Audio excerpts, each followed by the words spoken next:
Good morning everyone. This is Kaylin Kamikawa. Last time, in the transcription of Microsoft Word, when I attached the microphone to the iPhone body, I told you that the accuracy of transcription has increased from 98.62% to 98.89%. But unfortunately, we didn't reach our goal of 99%. Is it because the microphone was cheap? Is the position of the microphone wrong? I played around with it, but it never reached 99%. I thought halfway through, is this all the way? No, maybe if you adjust the volume, pitch, sound quality, speed. In fact, a long time ago, I used an app called Vrew. I had a lot of experience in considering various things when improving the transcription accuracy. So, using the app called VBooster, that I used at this time, I adjusted the speed, pitch, and volume. Then the volume was a little low, and when I lowered the speed to 90% while maintaining the pitch, I was able to improve the accuracy of bingo and transcription. As a result, we achieved a total of 3,907 characters, 36 of which were typographical errors, and an accuracy of 99.08%. Finally, I cleared the wall of 99% of impact. Wow, no, I wasn't expecting this. The sound quality of the video used this time is much better than before. I didn't think I needed to do anything. If there is only one, it speaks fast, so I thought, maybe, if I slowed down. I have never tried it before.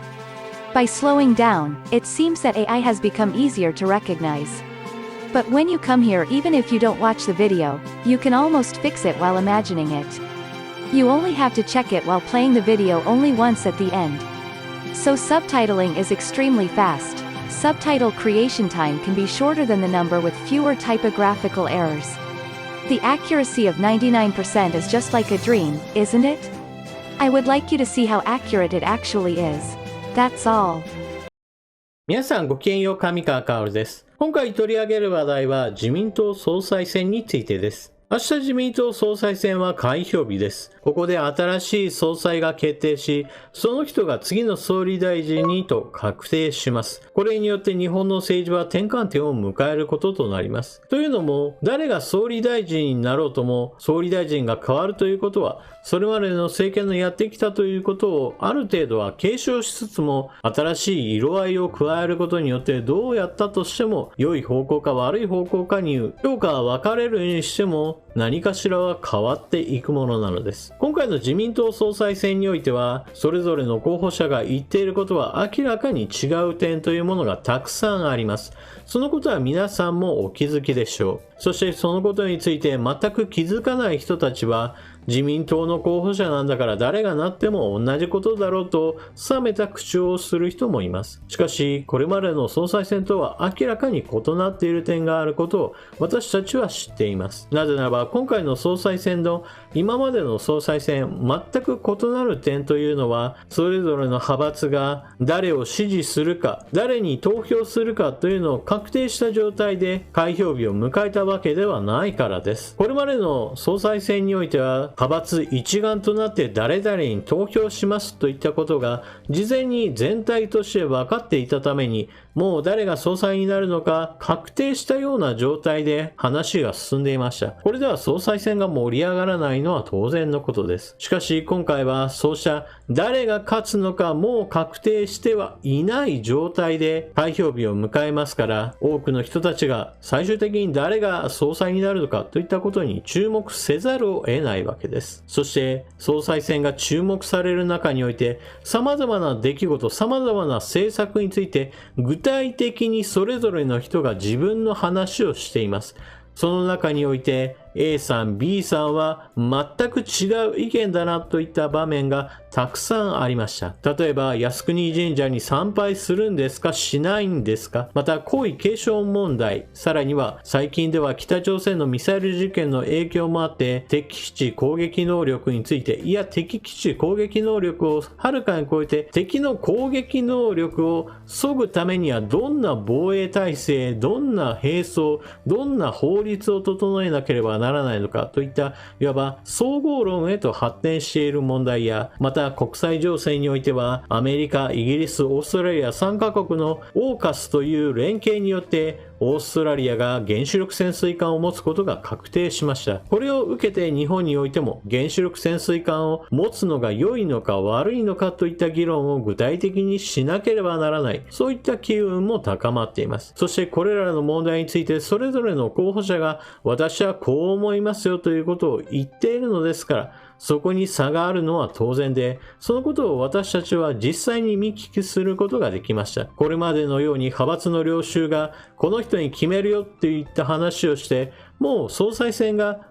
もうこれは形式的なものねといった形で終わってしまうのでは、それぞれの候補者が具体的にどんな政策にどんな考えを持っているか深く知ることができなかったのです。この点がまさに今までの総裁選と今回の総裁選の一番大きなポイントです。こうした話をしたときに、いや、私は自民党の党員じゃないからそんなこと言われても興味は持てないよという方もおられるでしょう。しかしその点について私は大きな間違いであると指摘せざるを得ません。なぜならば、今回の総裁選によって誰がどんな考えを持っているかといったことを知っておくことができれば、その後にやってくる総選挙に対しての対応といったものが明らかに変わってくるからです。先ほども述べたように様々な論点があるわけですが、例えばその中においても靖国神社参拝について非常に重要だと考える人にしてみれば、A さんは行く、B さんは行かない、この2人を比較した時に靖国神社に行くよといった人が総理大臣になるのか、それとも行かないよといった人が総理大臣になるかは、それこそ次の選挙の時の投票行動の変化へとつながってくることなのです。ですから今回の総裁選挙においてそれぞれの候補者が何を言っていたのかというのを知っているのと知っていないのでは全く違う行動へとつながるものなのです。その中において皆さんが自分にとってはこの政策について非常に重要に思っていますよという順位は人それぞれ違うものです。例えば経済対策を一番に考えるという人もいれば、いやいや今はコロナ対策というものを忘れてはいけないよ、今は感染者数は確かに減っているけどこの問題が終わったわけではない、全ての問題に先駆けてまずコロナ対策に一番力を注ぐべきだという考え方をする方もおられるでしょう。それ以外にも国防問題大事だよね、皇室の存続において男系男子の問題について議論するのが一番大事だと考える人などそれぞれの順位というものは違うものです。そうした意味では誰が総裁になり総理大臣になるかというのはそれこそ次の政権の基本的な政策や基本的な方向性といったものがやはりそれぞれの候補者によって私は変わってくると考えています。同じ自民党だからといったくくりは私は不適切だと思います。これは私が自民党の中には親中派親韓派がいますよという話をしているのと同時にそれ以外の人も存在しているから自民党であるということを忘れてはいけません。ですからどのような勢力が支持する候補者が総裁になるかというのは当然のようにその後の政策全体へと影響する出来事なのです。そういうわけで今回の自民党総裁選を通してどの候補者がこんな政策についてどんな話をしたかといった印象深い点というのは皆さんそれぞれ違うと思います。そしてそれらを一つずつ思い浮かべて、この候補者のこういった話は全くついていけなかったな、支持できないなといった話や、もしくはこの人の話はこういった点が支持できるなといった話など、ぜひとも頭の中で整理してコメントとして書き込んでみてください。なぜこのように私はコメントを書き込んでいくかというのを推奨しているかというと、それは一方的に情報を入れるだけでは自分の考えをまとめることというのは実はあんまりうまくはいっていません。人間の考え方、思考法の中において物事を自分の中で噛み砕いて、そして最終的には外に出すという最後のステップを踏むことによって自分の考えを整理整頓することが非常にうまくいくことが知られています。これは自分自身の考えをまとめているつもりであっても誰かに聞かせる、もしくは誰かに話すということを前提にした場合においてのその整理加減というのは圧倒的に誰かに話した方がより物事を整理整頓することができるのです。ですから情報はインプットするだけではなくどこかの場面でアウトプット、誰かに話すことを前提にして整理整頓するということは非常に重要なのです。もちろん私の動画へのコメントだけといった話ではなくて、